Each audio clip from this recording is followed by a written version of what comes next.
শুধু ভারতকে একটি জিনিস বলে দিতে চাই, আপনাদের সাথে আমাদের সম্পর্ক কি হবে সেটা আপনারা আপনাদের কাজের মাধ্যমে নির্ধারণ করবেন।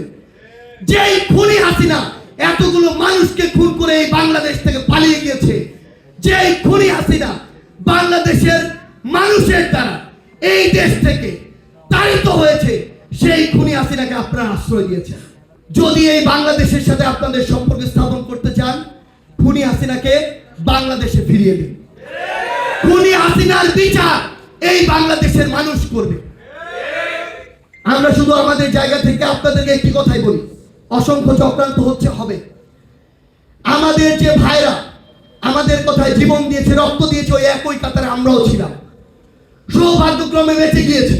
কিন্তু আমরা আজকে এখানে যারা রয়েছি, যে কোনো চক্রান্ত হোক, যে কোনো রাজনৈতিক দল আমার এই অভ্যুত্থানের স্পিরিটকে ভুলে গিয়ে যদি ক্ষমতার দিকে তাকিয়ে থাকে, সে যেই হোক না কেন, সেটা যদি নাহিদ আসিফ সার্জিস হাসনাত হয়, আপনারা তাদের বিরুদ্ধে কথা বলবেন। এই বাংলাদেশে আর যেন ক্ষমতা কোনো পিপাসু, কোন নরপিশাচের জায়গা না হয়, কোন কারো জায়গা না হয় যে এই দেশের মানুষের নামে শপথ নিয়ে কোনো একটি দলের দালালি করবে।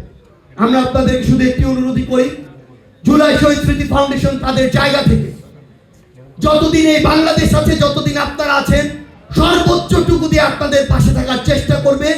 আজকের এই পদক্ষেপ শুধু শুরু। আমরা আপনাদের সন্তান, আমরা আপনাদের ভাই, আমরা আপনাদের পরিবারের অংশ। যে কোনো সময়, যে কোনো মুহূর্তে আমাদের সাথে দয়া করে, সন্তান মনে করে, ভাই মনে করে যোগাযোগ করবেন। আমরা যে কোনো কিছুর বিনিময়ে আপনাদের পাশে দাঁড়াতে সবসময় প্রস্তুত থাকবো। শুধু আস্থাটুকু রাখবেন, আমরা আপনাদেরকে এই রাজশাহী এই অডিটোরিয়াম থেকে কথা দিয়ে যাচ্ছি, আপনাদের যে কোনো যৌক্তিক দাবিতে আগামীর বাংলাদেশে আমরা জীবন দিতে সবসময় প্রস্তুত থাকব। আপনাদের সাথে আমাদের দেখা হবে হয় সংগ্রামের রাজপথে, না হয় বিজয়। সবাই ভালো থাকবেন। ইনকিলাব জিন্দাবাদ।